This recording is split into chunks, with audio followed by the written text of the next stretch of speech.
something, That part. but I'll let you know how it tastes. Ooh.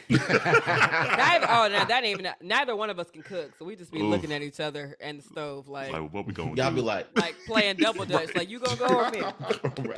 Right. Very rock, paper, scissors. Oh, hey, aunties. This is Amber, a.k.a. Burr I Am, on TikTok and Instagram and out in these thought streets. What's brewing today? Introducing Amber, Burr I Am. Insecure. and Ask Your Aunties, dating an escort. So get your cups ready for Minority Report.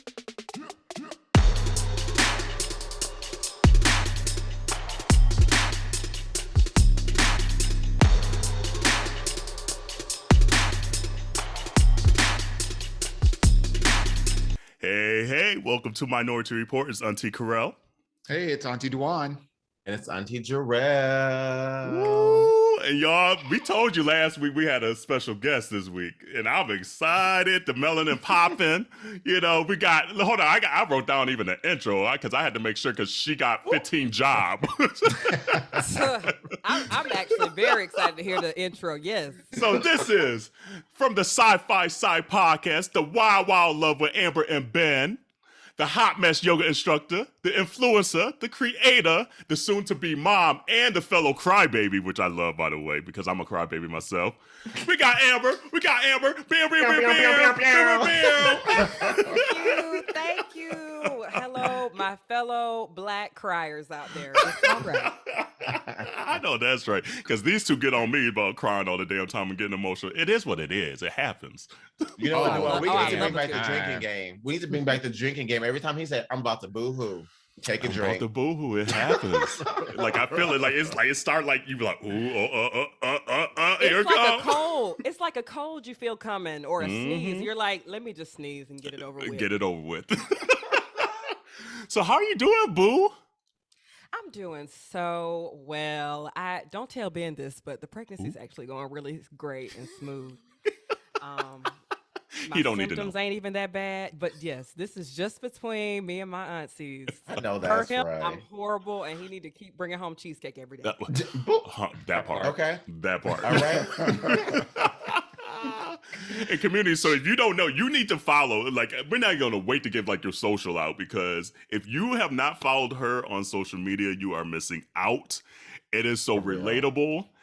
We, like the three aunties, we're all in interracial relationships, so we just like understand some of like the nuances of being in said relationship.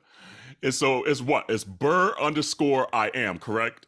Correct. BURR, like Gucci Man Burr. Yes. I am. Yes. Okay, so I just have so many, because like I want to talk about the podcast, I want to talk about yoga, I want to. Congratulations on the pregnancy, by the way. We want to say that from jump. Yeah. Congratulations. Yes, congrats. It's wearing you well. Like the skin is glowing, the melanin Thank is popping. you. I still die at that TikTok that you made about I was dead when you're like, oh, he ain't gonna answer, and the garbage can. I said she didn't. She didn't. I'll call you in April, baby. And then not for him to be like, why is everyone saying congratulations? I was like, I'm about to lose it. I need this in my life. And it does was work because everything. Ben doesn't have a TikTok. Obviously, he knows I make them, and he helps me with some of them at this point. But he is kind of off the grid socially, so sometimes it does feel like an inside joke between me and a smooth, almost million people. Al, you better flex. And then he is like, "What happened?" So he's a good sport at it. Love it. I like Kerel. I am a fan. I ain't gonna lie. I feel like you're my cousin. I feel like we're kindred spirits. Just like I literally been following you for so long now. I'm like, okay, Amber, Right. she coming on the podcast. Literally lost it. I was like, okay, we in here. Exactly. I know, and even Happy that to be day, here. and that day you wore the Minority Report shirt, I was like, oh, like that was a boohoo moment. It's about to make me well up now. I be Because it's listening.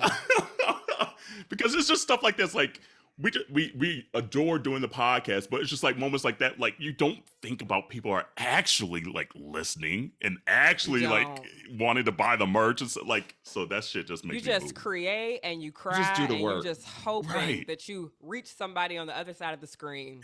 Yeah, that's dope. That's exactly it. So how'd you get into the Yeah. game? I just want to know how you got into the game. Like, what just started? Like, how'd you just like all of a sudden you just wake up and you're like, I'm gonna do this? Well, it's funny because I have always vlogged my life on the internet. And you brave. I know, I'm foolish. And it was That's why I'm not on Twitter. Ooh. Well, yeah, Twitter is prepare for bullshit. But so at first it started as Snapchat. Like this was even before me and Ben got together. I would always just sort of do like day in the life, me around town, like how you misspell Amber at Starbucks. Like, come on. Like the whitest name ever. How we messed up Amber. And so it would just be little funnies there. And then when me and Ben got together, I still did Snapchat. And then everybody was like, well, Instagram has, do y'all remember when Instagram got stories or something? Yeah. They stole it. Was like, they completely stole Snapchat's whole idea. And we all were just like, we're fine, whatever. Okay. People still, it's America, people still. So we all went to Instagram. And then I was doing it on Instagram. And I was also doing comedy in Chicago at the time, just like understudying contracts at Second City here. And it's so nice because when you have an audience, they do immediately respond. Yeah. Or bad. Yeah. And the internet can be the same way in that way. So that's true. As opposed to like, making a long form content, taking lots of time to produce it, putting it out there and waiting for it to. So I've always loved, I think we're all pretty much addicted to our phones at this point. So I've always loved like the instant engagement with people. And it was at the end of the pandemic. The funny thing is I haven't even really been on TikTok that long. It was near the end of the pandemic. No. That's a lie. It was the end of 2020. Because I was going to say, the pandemic's still going, honey. I was about to say, I just went and got my booster the other day. What y'all doing in Chicago? Because let me get a ticket. No, Kerel, please fix that in editing. I meant the end of the end of the pandemic's toddler stage. Right. My friends all year were like, you got to get on TikTok. TikTok is the thing. And I was like, but I don't do dances. I don't cook. I don't clean. Like, what would I be doing? Got that ring. Right, I was about to say this. You beat me to the punchline. Damn. Come on, gobble, gobble, swallow me. My whole life, my mom was like, well, if you don't cook, clean, and you shave your head, who's going to look? They're going to be here. Trust me. And so all year, my friends were like, you got to get on the talk. I was like, y'all, I'm 30 years old, and the internet doesn't need another, like, interracial couple being like, here are 5 tips to bag your white man. I was like, I don't want to be in the number. Right. You can keep me out that Not number. the stereotype. Because, people love to give you that, like, you don't believe in black love. It's like, Yeah, they sure do. that's not true, y'all. If that was true, I would, like, my parents or whatever. But so I was like, I don't want to put this out there because I don't want my interracial relationship to become my identity. Yeah. Here we are. So then I joined TikTok December 2020 and would do some funny videos. And then one day Ben just like walked in the back of a video or something. And then I was just telling Kerel this. It's like, everybody's like, who is that white man behind you? You're like, yeah. There's this scene in Little Orphan Annie where Miss Hannah gets like, Annie? Oh, right. You don't want Annie. Annie. she's too redheaded. You don't want Annie over here. And then obviously everybody wants Annie. Everybody wants Annie. So then I was just like, I guess people are really interested in how we met and whatever. So I was like, I'm going to keep creating and sharing this. And I'm hoping that it will be well received. And it's been a really great year. But I haven't even been on TikTok a year. It'll be a year like in December. That's dope though. Wow. But here's the thing, like it shows you're relatable, because people don't blow up that quickly, unless they see something relatable and approachable and talented. Like, we want to consume this like day in, day out. Because after a while, like, if you don't like it, you're like, oh, I'm on to the next thing. Literally, I make sure, I'm like, oh, hold on, she put something up there, let me check right quick, you know? Because like, being, especially like in an interracial relationship, there's just moments and it's not like the grandiosity moments. It's like you might like hint at a song or you might hint at a dance and they look at you like blankly and you're just like, wait, how do you not know? Right. Like, has my whole life been a lie? Mundane moments, and those are the nuggets that people actually do want to see. They don't want to see, and we've all seen those videos of like, ladies want to date a Black guy, here are 5 tips, and we're just like, it's like, girl, take bye. this down, girl. That ain't take it. this down. Or why did he let you put this up? That part of it. But a lot of times it's really about people want to see their own reflection. They want to feel seen, you know, so that relatability piece is so important, you know, like when you're just out there living your life there, like you have no idea how many people are experiencing what you're experiencing, and they're hoping that they can see themselves reflected, their life, their experiences reflected in some way. And then when it's the whole reason why we started this podcast, you know, and like when you're able to do that and do that authentically, it pops off the screen. And it's right. Yeah. Yeah. I think I started learning really early that all of the content that I really enjoy is really authentic. And I don't know, I think there's something really telling about like, you think you're gonna be in this, you know, Sierra's prayer relationship and your king might be Armenian and 4'2", girl, and that's what happens. And say that's a word. Okay, like, so it's kind of like what we all majored in college versus what we do now. It's like you thought you were gonna be a social worker, you're not. You're a firefighter, and that's okay. That's paying the bills too. So relationships work the same way. So I'm hoping people are seeing like, you thought you were gonna get this like, I don't know, Justin Timberlake swagged out white guy, and it's like, you're not gonna get him. Ben's a little swaggy in his own way, though. Ben's a little swaggy in his own way. Yes, he owns it, but at the heart of it, I never, like, if you told even 21-year-old me who I would be with right now, I literally thought I was gonna be like eating some girl's pussy in Amsterdam the rest of my life. Like, that was gonna be my life. Like, so if you told me that I was gonna be with a man and he was white and he see, hey man, what's up, Gucci? Being here. Thank you. And he plays Battlestar Galactica on weekends, I would have never I would have been like, well, just take me now, Lord. But now you're like, actually, that's probably what I needed. Like, him, not whites. Right. Let's not mince words. You know, somebody a little bit that's gonna calm you down a little bit. You know, like, right. I feel you, because my part would be the same way. But more so that he's just gonna sit there like an old man and just read the room. And everybody can't be a butterfly. But when we get back together, when we get home together, he got notes. So such and such said this. While they walk in the room looking like this, I'd be like, you couldn't let me know. Let me in. Right, you gotta let me know in the moment. Tell me now. Look, because I missed her. Okay. Yeah, what on? Right. They're real slick. When they get comfortable, you're like, oh. It's like, okay, dear. That's refreshing. Right. So how did the Sci-Fi Sci podcast come about? Because it's all about Black sci-fi at that. And then to have your white husband be bought in. By the way, he is all the way in. Like, I'm like, come on, Ben, like educating everybody, get them all the way together. So where did the Sci-Fi Sci podcast part of it come from?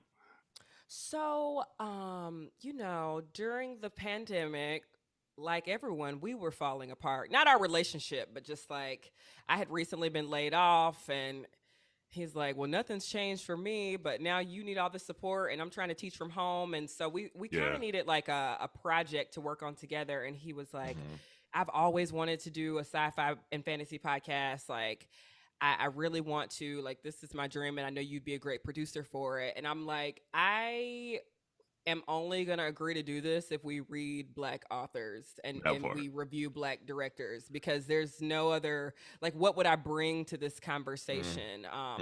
Because I'm not, like, I read memoirs, I read Toni Morrison, like I do not like science fiction and fantasy. And what I'm learning is I stayed away from sci-fi and fantasy because it was such a boys' club. And now that we have a show solely dedicated to Black creators, I'm actually really enjoying sci-fi. Those books just weren't accessible for me at the time. Like honestly, what Black sci-fi book were we reading in high school? Those well, and that's the Blank Man. Well, that's not Blank Man. That's about it. That's all I remember growing up was Blank Man. But isn't that just the reality of being Black in America? You know, like there are so many things that are again, you don't see your reflection in a genre, in a, you know, in a lifestyle, in a career choice, you know, so it's unfathomable that one would even be interested in these kinds of things, you know. But then when you're able to see, you know, your reflection in sci-fi, you know, something that perhaps, you know, you were interested in, you get bought in because it brings a whole other kind of dynamic, you know, that you can relate to, you know, which is really interesting. It does. Yeah. And it's so funny. We read this one book that was not a narrative. It was more like an analysis. And it was talking about how Black author, and it was talking about how Black children have what's called an imagination gap. You know, there's like wage gaps and pay gaps and you know, all kinds of gaps in like legislation for gay employees and workers. And I learned in that moment, I was like, oh, this is what I had. Like, absolutely. We don't get to, as kids, tell our parents, like, you know, I'm just going to take a gap year to travel the world and do this. Or I remember they say you falling into the gap. You better go to the mall. Right. Right. You got a discount. Let me get that. What you mean a gap? I told my mother at a very young age, I was like, I think I want to be on TV one day when I grow up, or like a personality. And she was like, you should be a journalist if you want to be on TV. Like we're taught, it's almost like, it's not beat into us, but we learn at a very early age, like we just can't walk around with fairy wings at the mall. So and that gap stops us from doing so many things and just like reaching for the stars. So I really, this whole podcast has taught me more about my lack of imagination as a kid and working with that. Like, it's been actually really, really great. Wow. And it's so great to see Black people be mermaids and shit. Like we're that. That's why I love. And that's what I love about the podcast, because like, so I grew up, like my uncle like was in the Marines, like lived in Japan, lived all over. So he taught me a lot about like anime and like sci-fi and fantasy. So those are that's my favorite genre to read from. I don't want a memoir. No, I don't want to read about nobody's life. That is too boring. I need some excitement. I need something. So that's just not my ministry. But I do remember like growing up being into sci-fi and like reading a book or just even a comic and just in my mind, making everyone Black in my imagination. So that way it felt that much more relatable. Because otherwise, if I didn't, it would be like, well, then why am I reading this? Like, what does this have to do with me? And when you went to school, people would be like, you like anime? It's like, exactly. You get picked on. Let me put this down. Yeah. I'm at the schoolhouse. Like it's all that. It's like us policing each other and our parents. And one day you look up, you're like, fine, I'll just read about domestic violence. Ooh, a whole word. That's how it is sometimes. Yeah. Like, what you reading? If you're not reading The Color Purple, what you reading? Which is an incredible book. Right. Yeah, it is. That's all we're taught that we're allowed to read as kids. Yeah, it's so true. And I will get, like, I got to give my parents credit, because it, like, you think back on like moments like this podcast has taught me, like there's been so many there's little Kerel moments that I never thought about. Now in my adult being, I'm like, damn, they should have known. Like, there were so many books growing up, because I had to almost like read to go to sleep. Like, that was like what put me to bed. That's like what calmed me down growing up. But like, I would read like the Babysitters Club. Remember the Babysitters Club? And like all these kind of just wide range of books. And I'm thankful that my parents didn't like say, no, that's for girls or that's for da da da da. I never heard it from them. I would hear it from friends, and that's what started to put some of the stigma in my mind. Be like, oh shit, hold on, maybe this is exposing me more than I want to be exposed.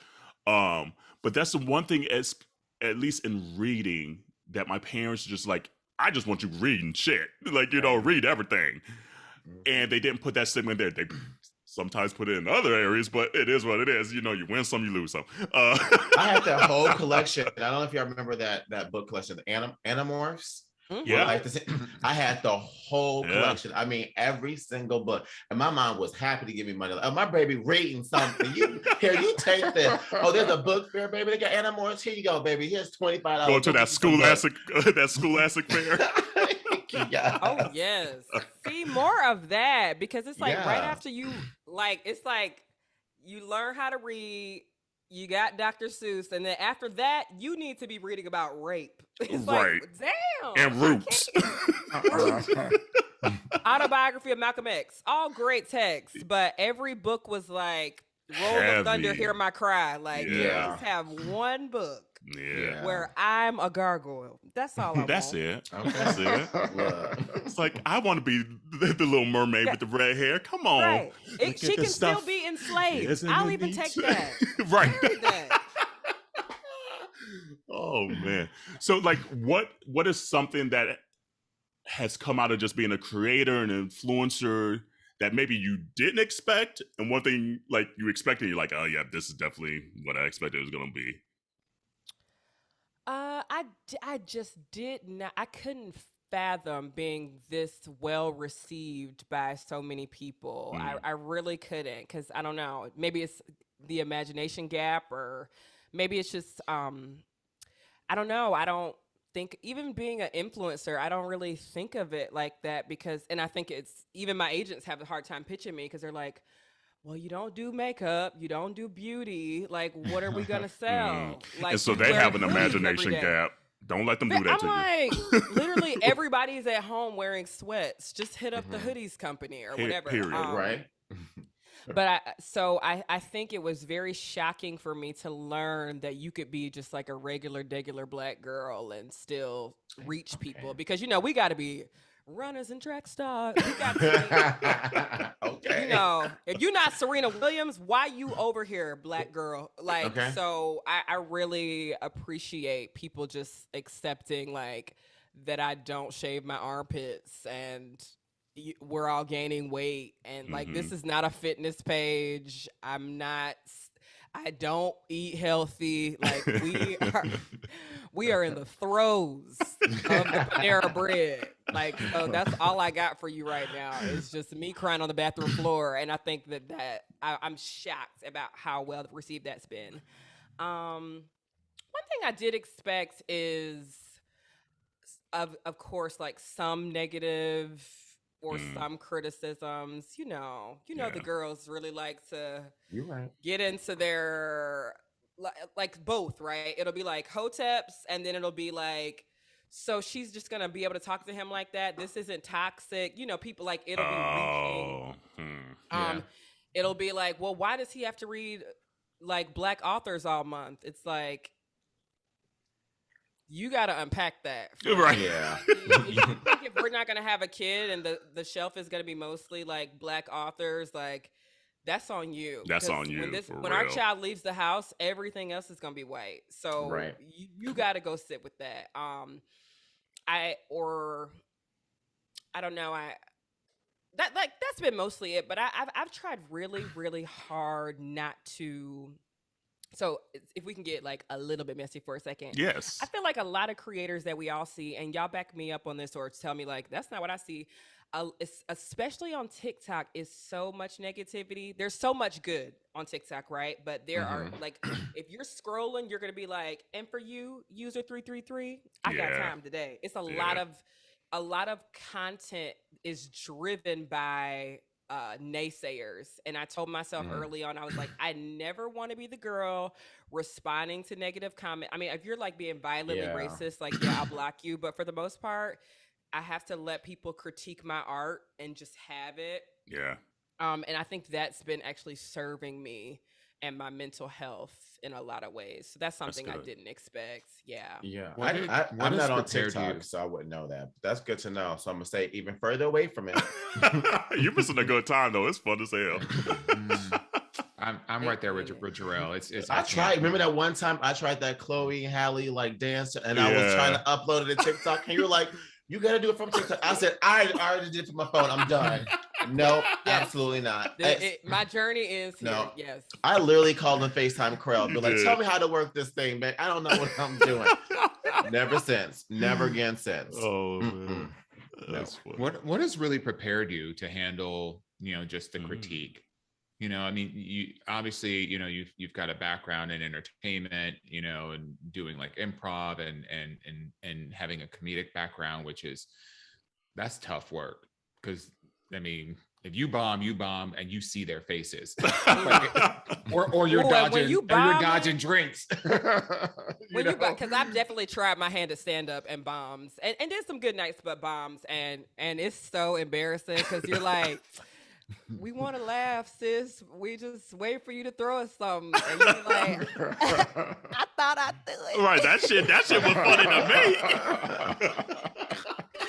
Like, oh yeah, now y'all just feel bad for me, and y'all paid to feel bad for me too. But I think that I'm seeing a lot of younger creators get really, like, that is why their mental health is suffering. And I told myself it would be really hard to be on this app and be 18 years old. Oof, yeah. Because you want to, like, I had to teach myself very early, like, I got to turn off these comments and notifications, because when something goes viral, it's just like nonstop. Yeah. And you will, and I'm also creating at a rate that, like, I'm dropping videos like I try to do 2 a day. And so I think that has also helped me, because it's like, y'all arguing with me about a video I posted 6 months ago. So I'm not even invested in it anymore, because it's literally years ago. So I don't know. You see those creators too, where it's just like, damn, your content started as comedy, and now it's just you arguing with people in your comments. Like, don't let that be all of your content. Or I see some pages that are like, I'm like, wow, if nobody ever argued with you, what would your content be? Ooh. And I never want that to be my story. I know I'm that girl. I'm like, okay, girl, but what are you like? What was your first TikTok video before anybody said anything? Yeah. Like, go back to that, like, because you will really lose yourself in the spiral. You know what I think you do a good job though of, because TikTok's one thing, even Instagram's another thing, but your YouTube is another thing. And I feel like you do a great job at showing multiple lenses of Amber.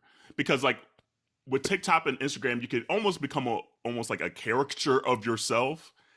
But I feel like each avenue you've done good at saying, okay, TikTok's really good at this, IG's really good at this, YouTube is really good at this, and I'm going to be able to put myself in each of these avenues, especially your YouTube. I feel like your YouTube, it's a little longer content, but it even humanizes the whole experiences, because you can't get the whole situation in 60 seconds sometimes. The humanizing of it with YouTube is really clever, at least from my perspective, because it shows a fuller perspective of the conversations you might have had with Ben, or what you were going through that day, or, oh, yep, I'm going to the doctor now. I'm pregnant and doing this, whatever it may be. I think that's very, very clever, by the way. I would agree with that too. I have to co-sign that, because even on your Instagram stories, even if there's one that's like 6 stories long, I will sit. I'm like, all right, here we go. We going in. It's like, I'm in it. I was like, because if we got something to say, if it's 6 stories long, that part. One point. Look, I am here to listen. Oh my God, that's my worst fear. Sometimes I look at my phone and see all them dots. I'm like, damn, that was me. What was I going through yesterday?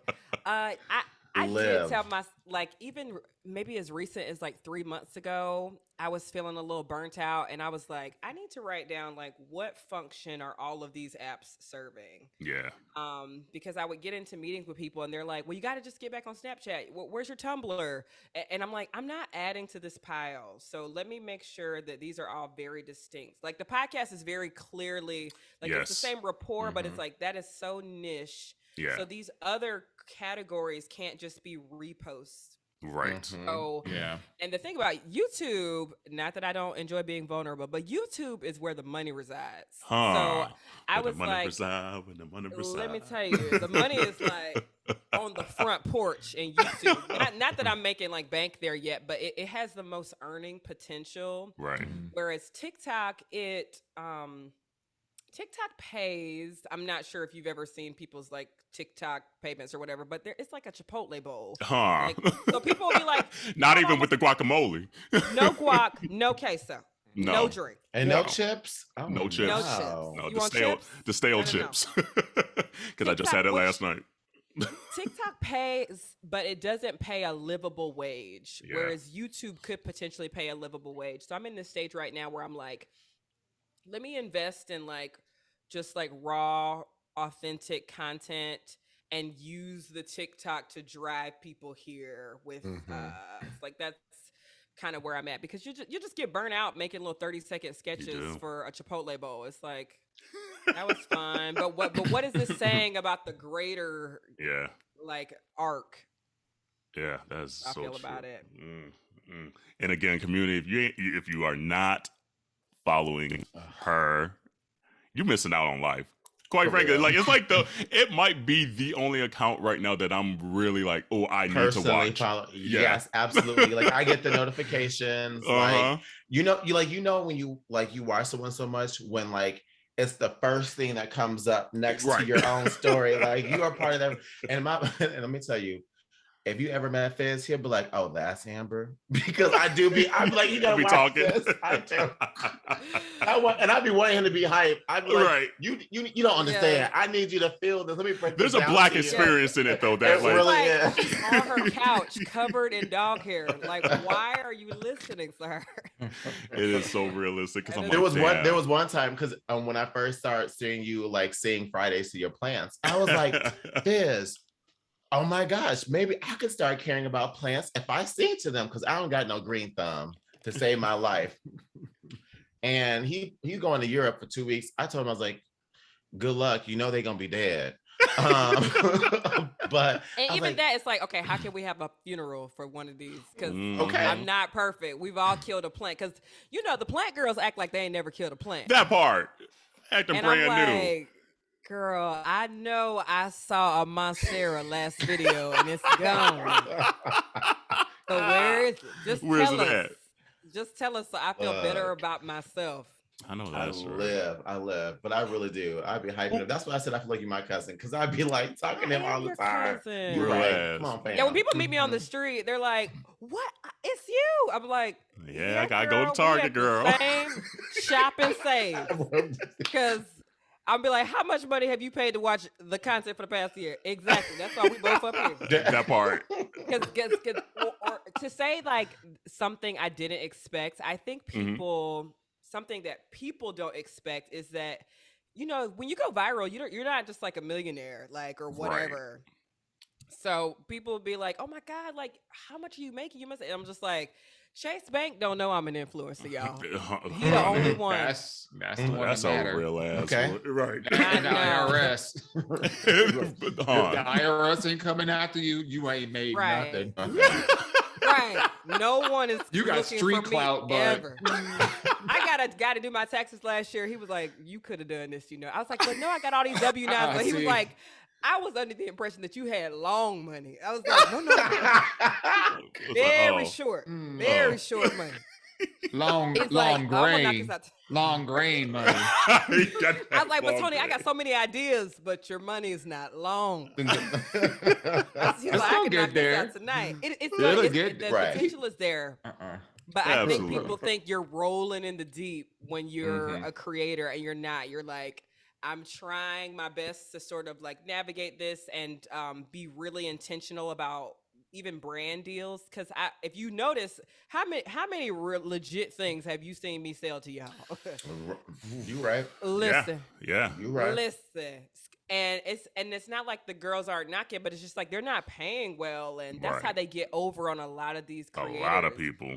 It'll be like, if you post 10 videos, we'll give you 5% commission. I'm like, I don't work on commission. Like, I'm a creator. This is paid labor. I do the sound, the editing, the captioning. Like, you're gonna pay me at least Pay me 4% of my owe me. followers, Huh. and they're like, "Oh, girl, bye." Like I'm gonna go get this 16-year-old who dances, who'd be happy to do this, and you're like, "Well, go to her because I'm not doing that." Yeah. People don't realize how much time and effort and energy it really does take to create. Period. You know, like it is literally energy, time. Outside, and a lot of people creating still have like their day jobs and things like that. So it's just like, no, like it's a lot of energy. You need to pay. You need to pay Well, up. and quite frankly, well, Mhm. and quite frankly, that's the situation with a lot of things. Like if you look at where you are in your career, you look at where you are in your relationship, you look at where you are with your finances, you know, people don't be looking at the struggle that you go through, the sacrifices that you make, or the compromises that you acquiesce. Like they don't look at that. They just look at the end. They just look at the end wild result. word of the day. Yeah, $50 word. Ooh, yeah. That is so true. Which is why when people are online, like, listen up, user 8775309. I'm like, I got time today. I was like, girl, do you? Not Jenny. Not Jenny, though. She hit us with the Jenny. You arguing, right. You arguing with somebody who produces no content, that doesn't have an actual photo in their profile. And you could be just working on your content. Your next content. Yeah. I mean, at the end of the day, you really promoting them more than yourself. Period. They gaining more out of it than you are. Period. And honestly, that's what a lot of people want. Like these clout chasers say the most ridiculous stuff, no matter what platform you're on, so that they can get the reaction. Yeah. Because that's what they're hoping for. Yeah. Yeah, and they also don't know you. Like I remember very early on, I was seeing a lot of comments on my videos being like, "Sis, your man is sus. You might want to check out your man." I was like, "Oh, Ben's gay, y'all." Like, what are these comments? Like, he's bi, I'm bi. Like, okay, next Bye. Right. You're not spilling tea. They'll roll in my DMs and be like, "You know, I saw your man in Boys Town." Girl, you probably did. That's where the girls party. Right. I was asleep. I didn't want to go. Like, you think you're spilling tea, but I'm not going to address that. But people will let other people, like, there's nothing you can tell me about the person I've been with for 7 years. When Say a word. Seen a 30-second Instagram Say or a whatever. word. Right. That's I'm all not responding last to you, word. and you'll look at it. It'll be like, "Candles by Keisha." You're like, "Well, I know why you trolling me. I'm not selling Not Candles by Keisha. Keisha, I love you and your candles, but you was better off DMing me and asking me to promote you than trying to call my husband gay, and I already know he gay." Girl.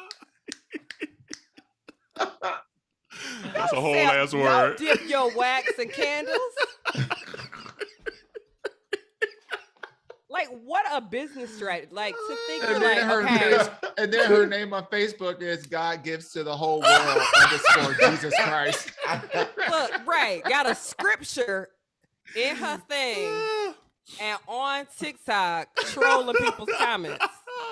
That is a word. Like, which one is it? Huh. Get you a girl that can do both. Sell candles and troll. They love. And don't get paid. And don't get paid. Like, because who would say, I got this candle from Keisha, and I found her because she was arguing with one of my favorite creators on TikTok. No one says that. Nobody says that. Right. Who does that? No one and says they respond to these people. One time I had a full moment this summer. I was getting my nails done at the salon, and this woman was close enough to me. Her like 12-year-old son was sitting next to her. And they were close enough to me where I could see the 12-year-old's phone. You got to roll with your mom to the salon. We all had to do that. Absolutely. Right. So this 12-year-old all is day just sitting Saturday. right here. Oh, she be in there all day. But she's great. She can get her brows done. And this 12-year-old kid was sitting there on his phone. And so, I'm being nosy. And so I was like, what he over there doing? He in it too. 12 years old. And I saw that he was trolling people on TikTok. Oh, like I saw him typing like, "That's why you fat and ain't got no man, sin." Oh, and then he would go to the next one, and "That's why you so black, sin." And I was like, At the other end of these hateful comments is some 12-year-old boy sitting next to his mama as she's finishing getting her nails done. So I cannot argue with these kids because that's who it is. It's not even grown folks most time. It's literally fake little kids who just want to be in on the dialogue. They have nothing else to do. They have no business. And which shows that they're probably getting trolled and bullied at school too, and that's the only thing they know. That's sad. I would have took it to TikTok too. I would have been like, ooh. Oh, I just got bullied at the school for like an anime. Let me go over here and troll myself. Because you know, we got to go home and watch Flavor of Love and be like, great, my life's not that bad after all. They not doing that. Their life is the talk. You right. You absolutely right. What days does your podcast come out, by the way? We want to get that out there so they know what day to be on there and looking. It comes out every Tuesday.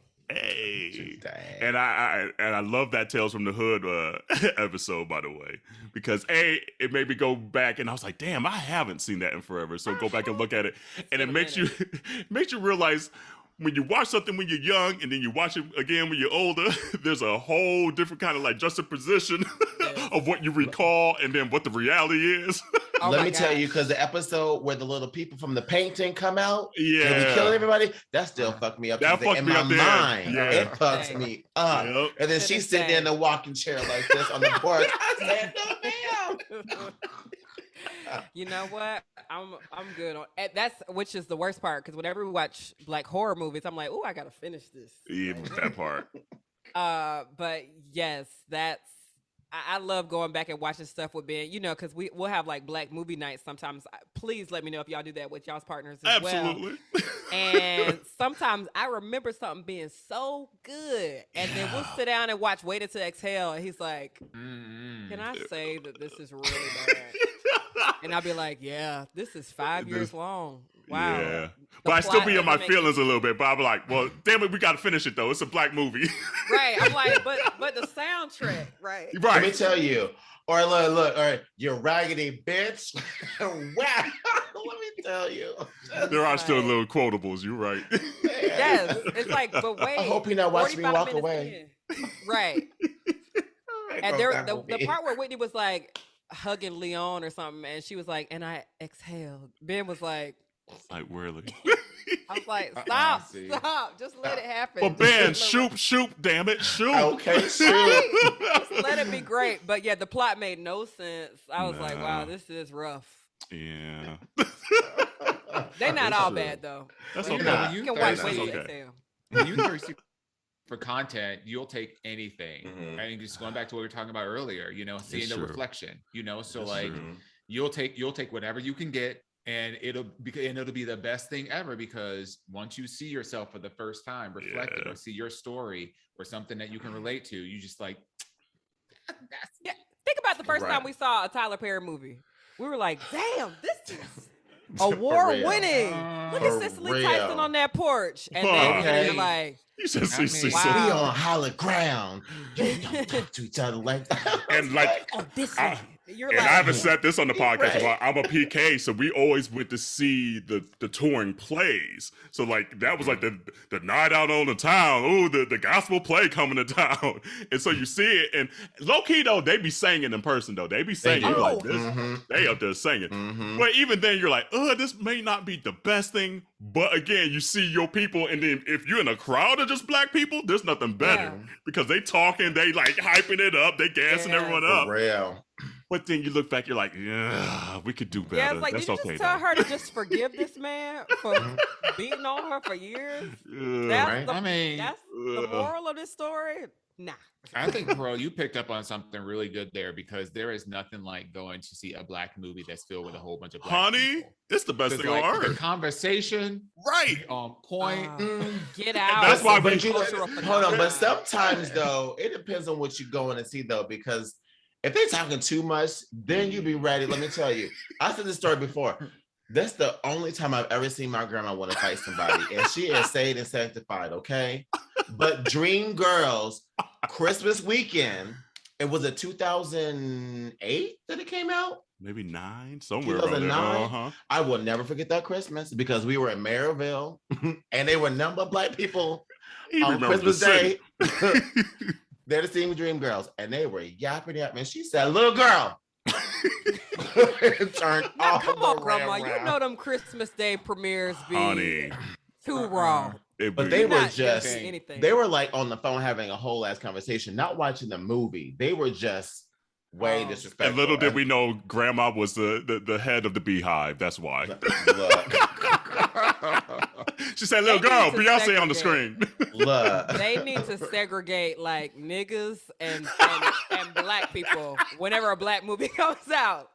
Because sometimes I do want to be in the nigga section. I'm like, oh, you know absolutely. what? Absolutely. It's my first viewing of Black Panther. Let me go over here. And then the second right. viewing, you're like, I want to be with the blacks. Okay, so I got a question for y'all. This is so my mind is spinning right now.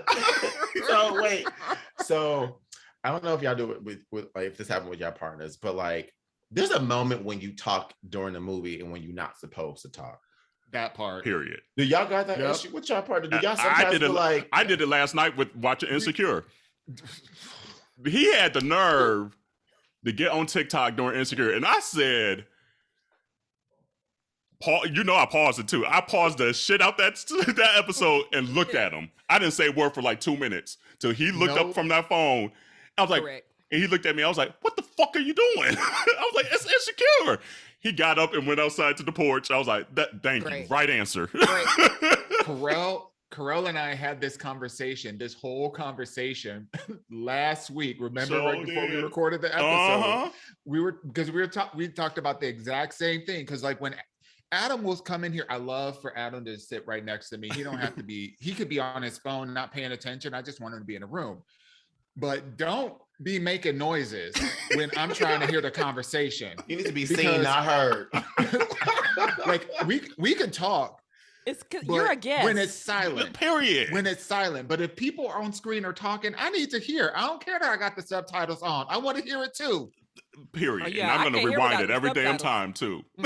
Why you always rewind this shit? Because I can't fucking hear. How about that? Stop talking. Ben does the whole like you know, he's very well read, so he'll do the whole predicting the plot. Or that's what annoys me. He's like, and that's the villain. I'm like, it's like, shut up. It's like, I know it's the villain, but I don't want to acknowledge that it's the villain yet. Let the plot build, and or he'll be like, and this is where they're about to say the actual name of the film. I'm like, it's like, damn it, Ben, you're right, but shut up. I do feel like movies hold a very special place in like the Black community, regardless of whether it's Black themed or not, because you know, I grew up with like books and that was like an escape for me, but like I more so escaped into like film and television, and I feel like a lot of Black people really just lose themselves in the experience of watching TV, you know, whether it's like a special that's coming on and, you know, you didn't have DVR yet, so you had to record it and everybody get around and watch it. And, you know, like, or it's just a TV show that you absolutely love. And it's just like, there is something about Black culture that we intrinsically know through years of just, you know, like watching TV with other Black people. There are times when you can talk and there are times when you got to shut the hell up or you're going to have to get the fuck out and watch it by yourself. It's so beautiful to see because we are such a monolith, but when that happens, we're on one accord. I'll never forget. I think it was in maybe like 6th grade or something. I went to elementary school with or maybe it was in middle school. I went to a very Black middle school. And they decided to take all us young niggas to see Harry Potter 2. Oh, Lord. So it was a white movie, but Black people with swords and sorcery was like, I don't think those teachers knew what we were in for. And we were like, oh, like the spiders, everything that happened. Snake. Oh. Hermione. It was not Hermione. Like the teachers were overwhelmed. We was like, oh, swish and flick. Like it was so good, and the teachers were like, "Damn, we really thought." And that's why we think movies are better than they are, because it's the whole social part of it. And when you take that out of it, and really watch Waiting to Exhale, you're like, damn, hold on. I need that social part, and I need that soundtrack playing all at the same, sitting up in my room, Brandy. I need all of it. My Funny Valentine. I know the whole damn album.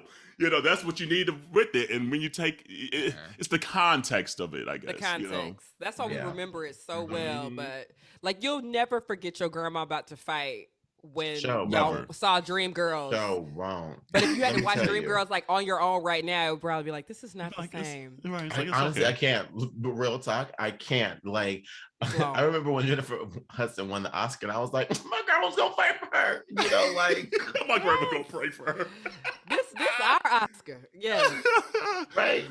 And Community, this, like, I mean, every episode is blackity black, but this is a blackity black episode, so you might not be able to relate to everything we talk about right now unless you're part of the culture and part of the community. Sorry, boo. Class is in session for the rest of you, if not.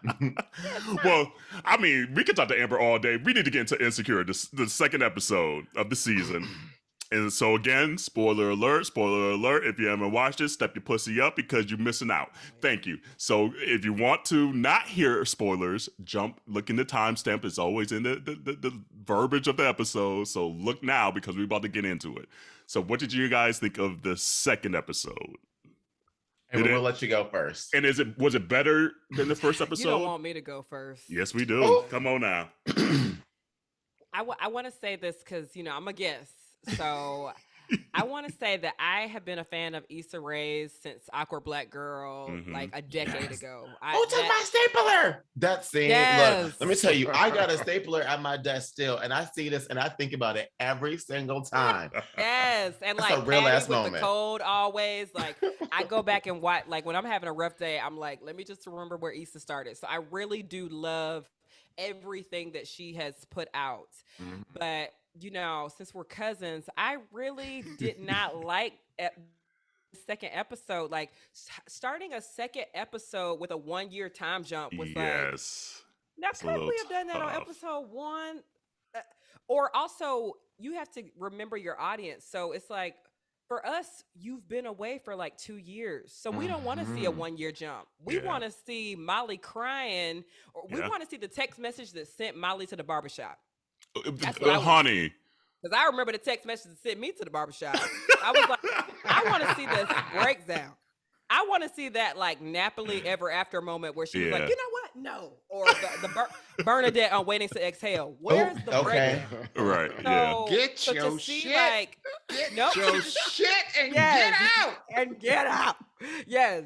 So cigarette flick and everything. Everything. We wanted to see that. So in my opinion. So I was like, why are you like, this is the last season. How dare you go 1 year in the future? What does that mean? Now Lawrence has a 1-year-old? Like, where does that put us for the whole Insecure universe? So I was a little peeved about that. I'll say that much. Yeah. I agree. I literally said in last week's episode, I was like, I'm so glad that they didn't do a time jump. You sure did say that. Said that I was so happy they didn't do it. And then bam, 1 year later, I said, God damn. Right. I was like, and honestly, I could not receive anything outside of it feeling rushed. I that was it. Like, I was like, now I just feel like they wanted to be done. And so to make sure that they can close it out on a better note, they're going to rush the beginning so they can do a better ending. And I was like, but I don't want that. I want none of that. Like, that's not how it's supposed to be done. The only person that grew during that year was Molly. Issa was kind of still in the same place. The same place. What was the reason? Yeah, it didn't make any sense to me. I will say that I did love seeing them as friends, like being back together. I was like, oh, I love that. And it was funny because I'm on like an Insecure Facebook group. I don't know if y'all in that same Insecure, they be messy. And I'm like, God damn, I can't be happy about nothing. Nothing. I'm like, y'all hate everything. That's why I had to mute that group, because I was like, y'all be spoiling my experience with it. Right. So. Literally. Don't join no Facebook. I recently left a new mommy group. They would get on my nerves. Damn, I'm only 16 weeks in utero, and y'all bitches, it'd be like, so disappointed. Found out I was having a boy. It's like, is this for real? Like, word? This can't be real life. Yeah. So it's been interesting. But I will say, I'm with you, Amber. I did not like the second episode. To me, it just felt rushed, and it just felt like an out to kind of set up however they're trying to end the rest of the season. And I was just like, that just wasn't it. Because I want to see all the stuff that led to this episode. And it actually made me, and I feel like maybe that was what they were trying to do, was make us like Molly a little bit more, because I love seeing Molly's growth in that episode. Like, she was cool. We like humanizing too, but so we've never seen. I mean, we've seen Molly had some lulls, but it's like for the most part, she's like always had a banging body, always had a great job. It's like that's not relatable. Like we want to see the throat, and we all fresh. Right. We still 10 toes down in this pandemic. I was like, great. So Molly still has a hot body. She looks great with a shaved head. She's doing great at work. Right. With that dope ass leather outfit. I was like, where can I get that? Let me tell you, first of all, I was like, I thought, could I wear that? Oh, literally, I want it. It seems a little chilly. I was like, you better rock it, girl. Dawon, what you was thinking? I feel like I have to watch each episode of this last season through two lenses, because I feel like this episode, I was thrown off by the whole. I know. I was like, let me get my other glasses. Hold on. Right. Okay. What? I was thrown off by the time jump.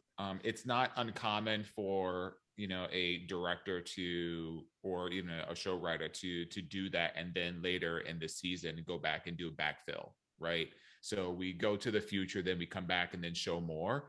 And that could be an artistic choice. So I kind of had to suspend a little bit of my disappointment in that, and like what all did we miss, just for that fact. So that's the one lens, just kind of like trying to think of this in context of watching this show, knowing that they're building something for the whole season, and there's an arc that's going to happen. So, and I don't know what that arc is, and I'm not trying to figure it out. I want to give myself over into just losing myself into each and every single episode and just letting it happen the way that it happened. So you better be grateful. Was the One Piece. You better tell us. Be grateful. Look, you better be. Okay. Ain't no time for hateration in this dancery.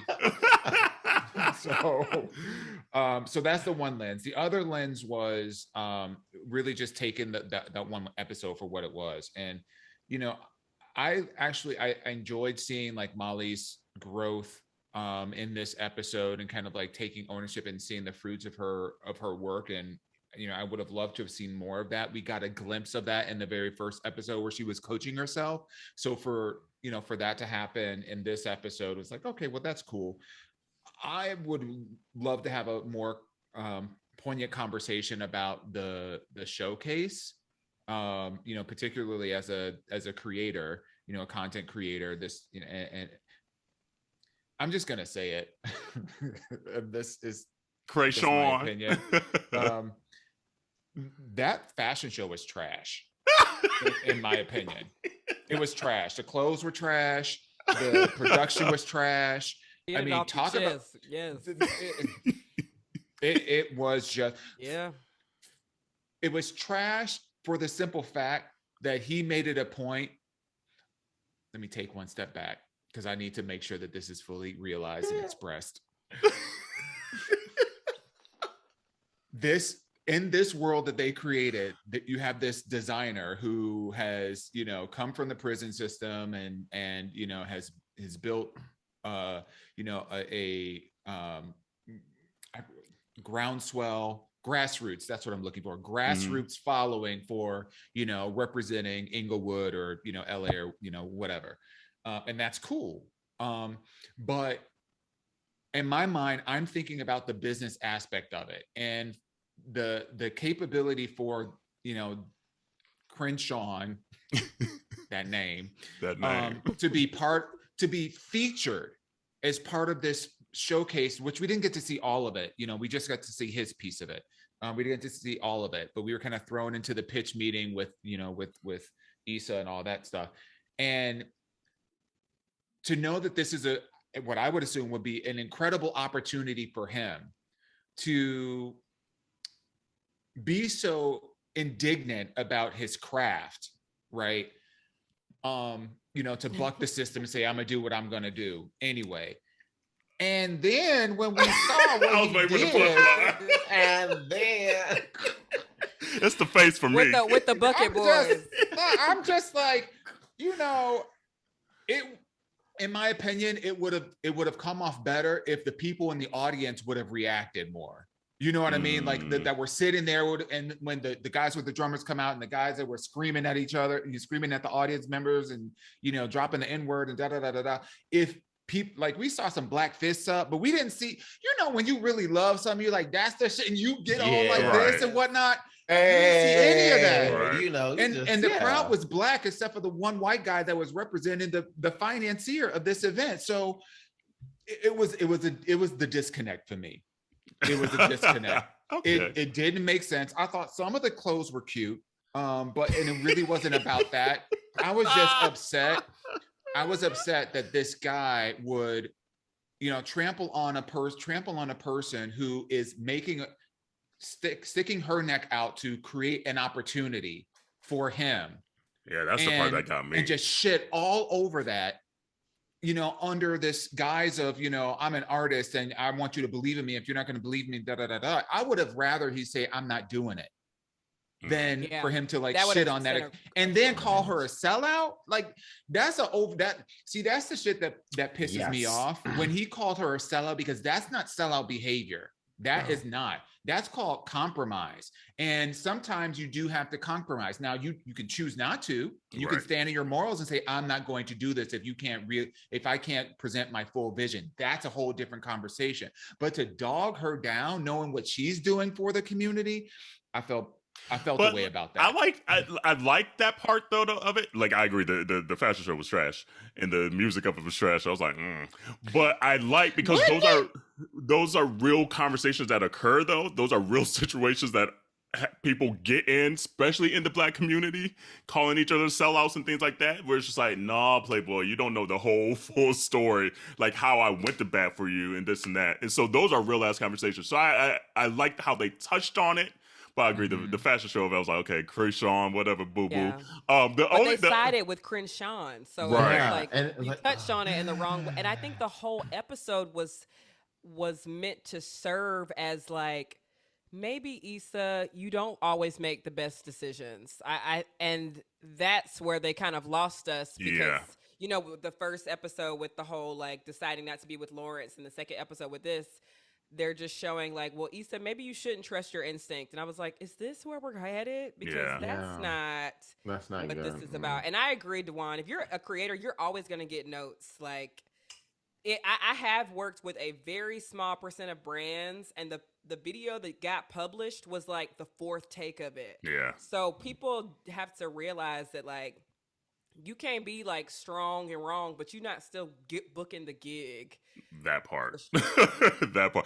The other part that got me too, that like is a very small moment at the end where she was laying in bed with Nathan and she starts to cry. I was like, you know, you would have wrapped your head. You ain't going to bed with them fresh little braids and you laying down on that pillow. Literally, that's what I thought. Actually, them braids weren't that fresh. If you really look, go back and watch the episode. There was stop it. Her hair was bad this whole I wonder if this was a COVID episode. It makes me. You mean can't nobody braid her hair and slick that shit down?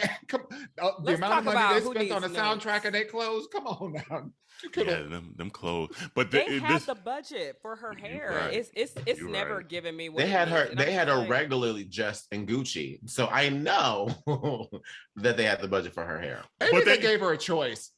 You know what? Outfits. So it sounds like we all agree that we didn't like this episode as much. I felt the same way. You guys kind of hit on the same notes I had. At least they are still lighting the shit out of black people. They like the shit out that cast. They look good. But here's the thing. Like, have you ever eating a piece of cake. Uh-huh. And all the time. The cake. Nom nom, bitch. Nom nom. I know my way around some cakes, like not cooking them or baking them, but eating them. Yes. And you take that initial bite, you're like, this is good, because you're talking to people.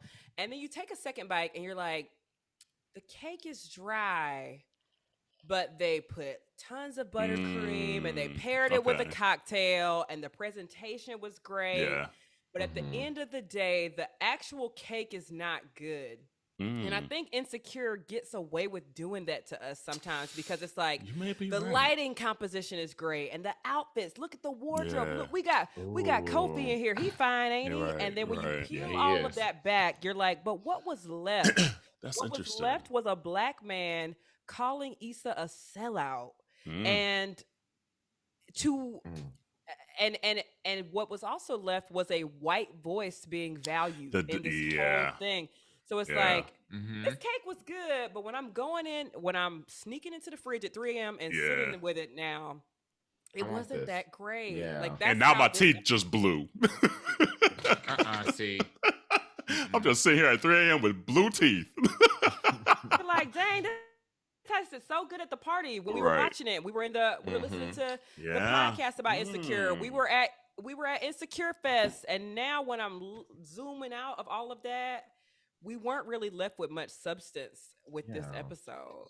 I do feel like what they did, because I keep thinking about, like, what did we learn about Issa? Like, what are they trying to tell? What story are they trying to tell about Issa? Like, every single episode, you go deeper into the Issa story, and I feel like this was a little bit of a play off of what she said following the panel. You know how in the first episode, she was just like, I don't know if I really made it. I don't know if I'm making the right decisions. And when I think about the namesake of the show being Insecure, that's it. It's like that like, in my mind, this was, even though she's seen successes, it's reflecting back, like, what am I seeing in the mirror? It's like, it's reflecting back that notion of imposter syndrome, you know? So like, that's real. You're still seeing her navigate, albeit bigger waters, because she's not doing shit for free. She's not begging people to show up and donate, but now she's getting sponsors and da. But there's an element that she's lacking, an element of confidence in the way that she's making these moves, that I felt like that's the story that they were trying to tell. She wasn't very confident with the investors, because in my mind, in hindsight, I felt like, well, damn, are they the only investors in town? Like, you couldn't go to a couple of people to finance this gig so that, this thing worked off or whatever. And even in her interaction with Crenshaw, it felt like there were things that she wanted to say, and she did kind of like try to stick up for herself or whatever, but at the end of the day, she kind of like bit her own tongue. And, I feel like it's re-emphasizing the fact that she's just still figuring out her path. It just sucks that we're in season 4 of this, five. Ooh. Like, if you remember, like, episode 1 where she like took the stage and did the whole broken pussy bit. Yeah. I literally thought this episode was gonna be like, okay, Crenshaw didn't show. He's stuck in his ways. Issa's about to take that mic and give us some of those bars. See, now and that maybe it'll get a standing ovation.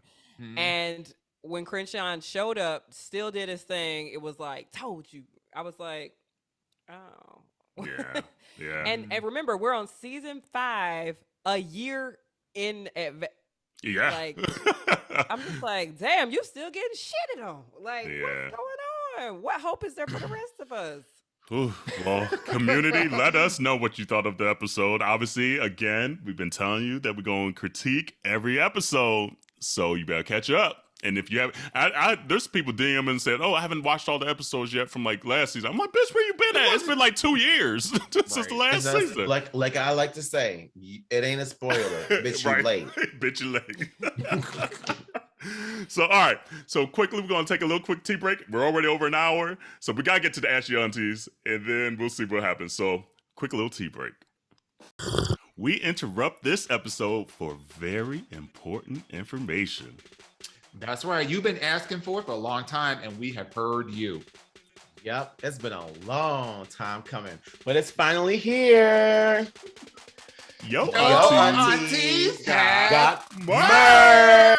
Hey, that's right. You know what? We got tees, we got long tees, we got sweatshirts, we got fanny packs, there's just a whole gamut of stuff out there. So go and check that out. We are so appreciative of your love and support, and we are so excited to launch it. Girl, where can we find it at? Ma'am, they can head right over to minorityareport.com to check out the selection. That's right. That's MINORITEA report.com. If he put his... What I missed? Well, he was just saying that Cynthia Bailey and Mike Hill are trending on Twitter right now because I guess he's cheating on her and his dick pics leaked. And I'm like, oh... Supposedly. Right. I don't know for sure because right. It doesn't have his face in the picture. So, yeah, you know. You know, she's looking at it like, that's his dick. I know that nigga dick anywhere. But it's like, damn. But it's just like, I try to, right? You can't be reckless like that, especially if they're not like open or anything. Like, right. And that's the thing, is just like, I don't know they dynamics. So that's why I try to stay out of grown folks' business. Because I don't know, maybe like they open and we just don't know. And now they had to explain the relationship. Like, that's the shit that I'm like, oh.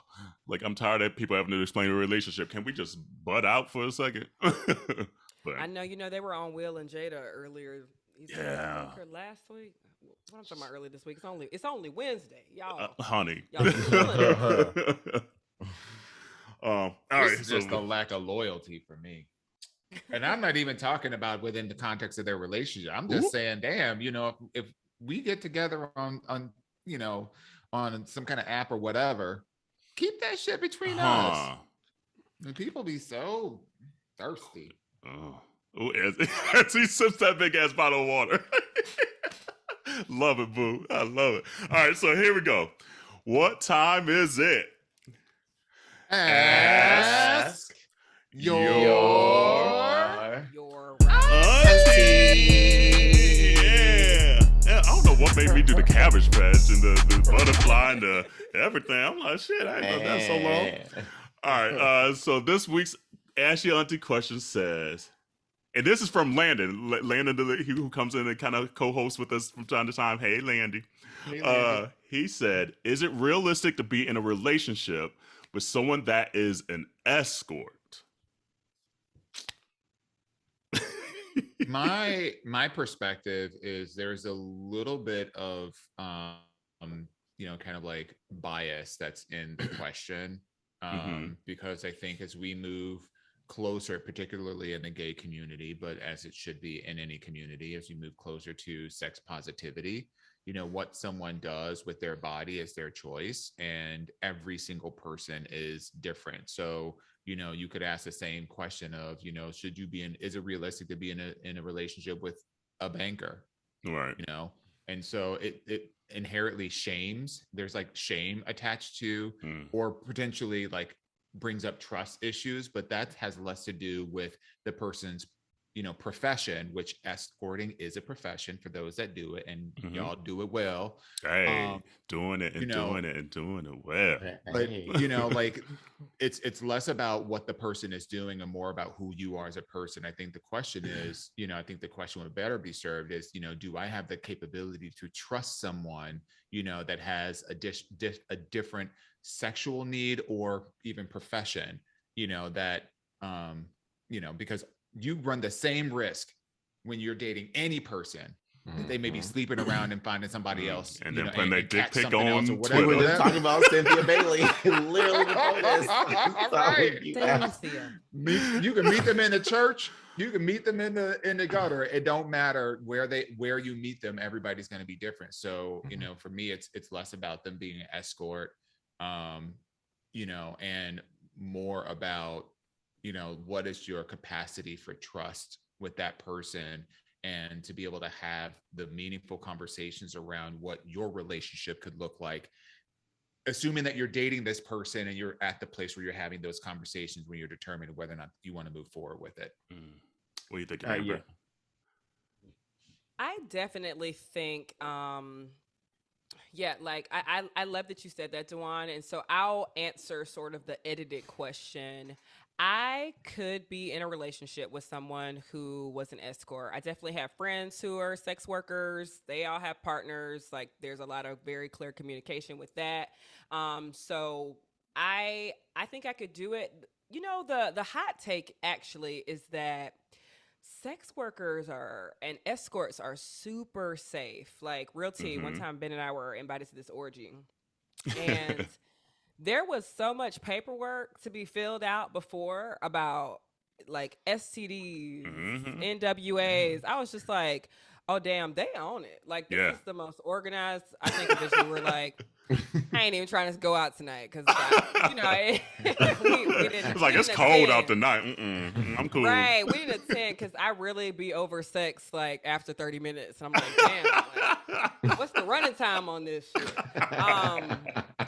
But it was way more organized than I could have ever imagined because people see it as like, ew, you dirty. Is your man just sleeping with somebody else? It's like, no, like sex workers get like, they stay up to date with their vaccines, their STDs. They do that before they go to shoots, before they meet with people. Like I know sex workers who quarantine the full 2 weeks before they go sleep with someone. So I mean, as long as we're like clear on communication, just like we are when you know I go to my 9 to 5 or whatever, I could do it. Yeah. Jerrell, what are you thinking, boo? Yeah. I'm with both of them. I agree. Like I honestly, I personally could date an escort as well and be in a relationship with an escort as well too. I will say it took for me to grow and be where I am now to have the maturity and the understanding of accepting people for who they are. Because back when I was younger, I was definitely like, well, this is what I need to look like, and it should be like this and X. And I had to shed myself of those ideologies, because what I was doing at the end of the day was blocking my own blessings. Because the truth of the fact is, you know, and Amber, I think you said that before earlier, you know, like your king could look a whole lot differently than what you were expecting him to look like. Yeah. You know, and so what Dawon was saying, I think it's more about you or what your needs are in the relationship and not more about the person. And I want to say this, like, if dating an escort is not for you or a sex worker is not for you, that's okay. Like, there's no shame in that, you know, but it's not okay to put the shame as if the issue is them being a sex worker or, you know, an escort. That's not the issue. It's your ability to accept or not accept them for who they are. That's the real issue, you know. So you can be in a relationship whoever you want to, whether they're an escort, an ex-convict, a hoe, a murderer, or whatever, you know, a normal person, a politician, you know, you can be in a relationship. Everyone except a Karen. Dirty. They dirty. Right. Politicians No be Karen. dirty as fuck. Right. It would, so like right now, Ben is a 6th grade teacher. I think it would be a lot harder for my partner to be in a relationship if I was the escort, given what he does. I will just kind of acknowledge that because, you know, that's even been a conversation with like, okay, well, if parents see your content, can you stand by this or whatever? You know, even just with what I do now. So if I was, you know, stripping or escorting or something, it would be very hard for us to be together given what his occupation is. It's like, you're a teacher and now all my students can see that you do this. And I'm not saying that's like cause for him to not be with me or whatever, but I think it would be definitely very hard if one person's a politician and one person's like an escort. It would be difficult. And I think, and that just lines with the needs, you know, like if your need for a partner or someone to be with in a relationship is XYZ, then that's what you should be looking for. But if someone else is an ABC, then don't expect XYZ expectations from them when they are clearly something other, you know. So I think it's just more about what you're looking for and your expectations in a relationship versus who someone else is. Because if you're not into an escort, why the hell are you dating them to begin with? If you know that's not what you're looking for. And that's what I was thinking too. You all nailed it. I feel like you need to align again with what you want out of a relationship. And if you don't have the maturity or the capability, whatever it may be, to have a successful relationship, and you know that from jump, then don't put yourself and that person through it, because it's not going to change. They were already an escort before they met you, and that's how they were paying their damn bills. Are you going to pay their damn bills? Bills getting high. so it's just like, I feel like the same thing. It's like they might need to get extra. They might get me in the game, right? Honey, Okay, honey, that part. Family affair. Right. Oh, no. I was like, man, if these videos don't work, we going straight to OnlyFans. I can't do that. Honey, I know that's right. I know that's right. So that's my only thing. It's just like, don't put your perceived whatever on that person, because they're already dealing with everyone's perception of what escort and sex work is already. They can't have the person that they literally come home and eat dinner with put that same shit on them, because they already trying to like succeed as it is. So that's the only thing. It's just like, if you can't get over that, if you can't, it's just not fair to you or them. And I think just knowing this question, because me and this person actually talked a little bit before, and this is where this question came from, I think it kind of stemmed more from what maybe the friend group and people and outside would think. Oh, no, our friend is dating an escort now.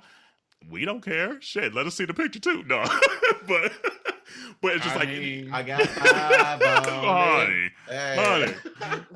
But I would say, don't worry. Tell me you're an escort. Now, Right. don't have me out here looking like Cynthia. Tell me you're an escort. Okay. That's a true statement. There's got to be a lot of communication too. It's just like you said, a lot of people that are sex workers are way more up on their health than you and I. But I need to know that from jump, though. If I'm getting in a relationship, I don't give a damn about the escorting and shit like that. But I just need to make sure that my needs are still being met sexually, because I know that's a lot of work. Like some days you be like, I don't feel like it's like I just did sex at my. It's like some days you go to work and you don't want to do it at your house. Some days you might be like, I just did that all day. I don't feel like doing that right now either. Take this blue pill and shut the fuck up. So it's just like, so my needs better be met still, nonetheless. But it's just got to be that constant communication, that constant dialogue and things like that, because their hours are going to be a little different than maybe a 9 to 5 as well. So just knowing all that ahead of time. And if you're cool with it, who give a fuck about what your friend group and your aunties and your uncles and your cousin, your next door neighbor Betty talking about? It don't matter. It don't matter, because you're cool and y'all got that communication. Can I just also, just in the spirit of all transparency, like, like that's our auntie advice. But if it were me, I'd have a problem. Really? It wouldn't work for me. Okay. Again, but I recognize, and it also, if they had an OnlyFans, or if they have like 50,000 followers on any social media, like that would not work for me. Interesting. In part because that's my issue, not their issue. Do you know what I mean? Like, I fully recognize that is an issue that I would have, fortunately enough, I'm not in that situation. So, it's a moot point, but I just want to put that out there, because like, I know we oftentimes get asked these questions and we say like, here's our advice, but like in real tea, I can honestly say it would take a lot of soul searching for me to get involved with somebody that has that much exposure. And it has less to do about, them and what they're doing, and more about me and my own preconceived notions about, I'm a very conservative, I have very conservative values in certain aspects. And so I don't look down on people for doing that. But when I think about like what I can handle emotionally and what I'm prepared to be able to handle, I wouldn't be there yet. Not today. Yeah. I can say it, I can say like, this is the advice, but like, if real tea, if I was out here in these streets and, that would, I think because I'm a, I think because, I used to be a hoe, I ain't got a pot to piss in. So, I ain't gonna say nothing. Like, I get it, boo. Right, go on, get it, girl. Doing it better than I did. You getting a check with it, bitch. Look, I was giving it away for free. Honey. I need to be taking notes. Exactly. It's like, damn, I barely got a Five Guys burger out of it. Look, I would just ask for gas money. Right. It's like, shit. You know what? See, Chipotle on the way home. We had this conversation last week about the gas money. So, honey, yeah. But I just wanted to be real. I don't think I would have an issue absolutely. now. Kerel, maybe 10, 15 years ago, maybe. Now, as long as my needs are met as well, and I'm open and communicating that. It's like, I need XYZ. It might be 1 or 2 times. We're like, okay, I'm tired of that. Okay. But the 3rd time, I'm going to get my feelings, Sure. because it's like there are needs of what your job are doing. Clearly, you must be doing well because the lights are on. I need you to do just as well for me. And that's real. It's like, so I don't need you to do half-ass, no pun intended, for me while you're out there getting all them bills and doing extra for them. That's the part where I think I would struggle. But if that's your job, honey, we got vacay coming up. Get that coin. I feel that. And also, Dawon, I personally might feel very differently after we have a child. And I'm like, now, come on now. You can't be like, that's a you real a whole statement. dad now. Or you just never know. My brother one time dated a stripper going and thinking it was going to be like, we in the fast life. Like, she about to put it down in the bed every time. And he was like, this was the most stale, like, he's like, she didn't save nothing for me. And, or she's like, I have to be a fantasy like all day at work. Like, I don't want to have to do that in my relationship. And so ultimately for them, it didn't work because he was expecting like more freaky and more just different. It's like, this is a persona. Like, this is my job. Right. So it's not what you thought it was going to be. Yeah, I don't think I would go above and beyond. Like, I don't think I, like, in my mind think, oh, you definitely need to do some freaky ass shit. Like, I don't think I have like an expectation of above or below, I guess. Like, par for the course, because sometimes, you just need a little par for the course moment. So I don't think that would ever be an issue for me, like this crazy expectation of what escorts do and sex workers do and strippers do. That's interesting, though, that he had that kind of expectation going in. Yeah, my love language is quality time. So like it's for me, it's about like spending time. And again, it's an issue for me. It's a trust thing, because like what I don't want is like somebody who's so focused on their phone and being connected and that I know that's a trigger for me, and that's something I have to work through. So when I think about this question of could I be with can I be is it realistic to be in a relationship with an escort? It's absolutely realistic. Everybody has to make their own choices. And it's less about them being an escort and more about what what you have to deal with, and be honest about that. Yeah. Absolutely. Well, that was a good one. We haven't had that question come up. So thank you, Landy, for sending that. And if this is a real life situation, we want to see the pictures. That part. Continue to send your Ask Your Aunties questions to Minority Report what is it? AYA@minorietyreport.com, or DM us. 144 episodes, and you would think I'd get it, and I don't every damn episode. AYA@minorietyreport.com, or DM us. Amber, you know what? I heard the sound of the White Claw of Jerrell. We talked about the damn auntie name right before we hopped on, and we got so excited to talk to you. Get your auntie name. What's your auntie name, damn it? My auntie name is Auntie Hold the Mocktail. And Rightfully the so. long version, because I'm not paying $7 for a cup of juice, girl. That part. Oof, that's a whole word. I know that was me this Pride. I am I do the opposite every Pride month. Like, people want to be hooping and hollering and shirtless, and I'm like, nope, I'm the opposite. I refuse. So I didn't drink. That was my sober month. And this is my protest. Yes, it literally, it really was. And I had a couple mocktails. There was one place I went to, and I was like, because they like sometimes they put like ginger and some things and stuff like that just to give you a little kick or something like that. And I was like, oh, okay, I like this. But a couple other places, I was like, this is some damn grapefruit juice. That's for $8.50. Yeah, okay. Girl, the whole bottle don't cost that. That part. I need you to mix at least 7 to 8 things up in this bitch for me to like it, okay? Like, I was just at Mariano's and saw that Simply Orange on sale for $1.79. I said, what in the ocean spray is this shit? They spiked it better at church. Honey. Okay. Honey. Look. The big lady with the titties back there cooking up a storm. It was always a big lady with the titties. The black titty hugs. Yes. Amber, we thank you so much for taking time to come on here. Yes. We really do. Like we love your content, but honestly, we love you. Fuck the content. Like if you didn't want to put out another video, I feel like we'd be still like connect and be friends. And so we really do appreciate you being on here. Congratulations again. Thank you. I Like, really had so much fun with y'all tonight. I really did. Awesome. And tell them where they can find you again and tout all the shit you want to promote. The mic is yours.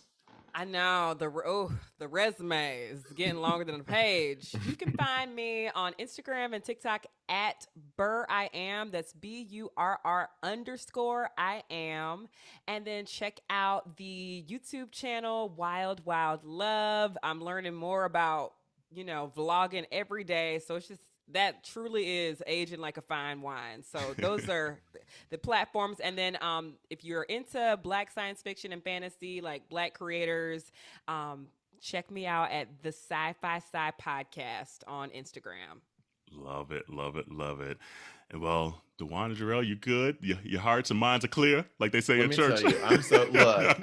I was about to say, I'm just gonna message you on the side and be like, when it's time, I want to know the baby registry, because we're gonna send. Well, it was the Kickstarter. Remember, it was the Kickstarter. I'm not even doing one, Jerrell, because the internet is a horrible place, and so you'll share even a baby registry, and you're gonna get tons of unsolicited advice about what is missing, what people are like. Well, I'm just gonna send you this anyway. What's your address? Where's the PO box? PO boxes cost money. You're I was right. like, you know what? If you want to give, why don't y'all just invest in the content? If not, namaste. That's how I feel about it. Because I don't even want people running to mailboxes every day. I feel that. That's I feel that. Yeah. Okay. Well, I'm going to invest. I'm gonna put my money where it is. There we go. However I can. Absolutely. Cameras and microphones. That's all I need. That part.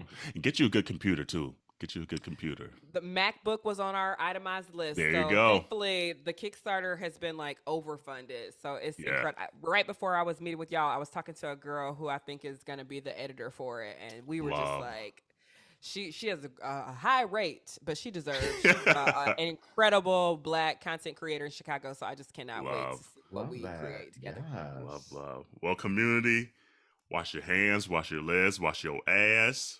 And we'll see you next week. Bye, y'all. Bye, y'all.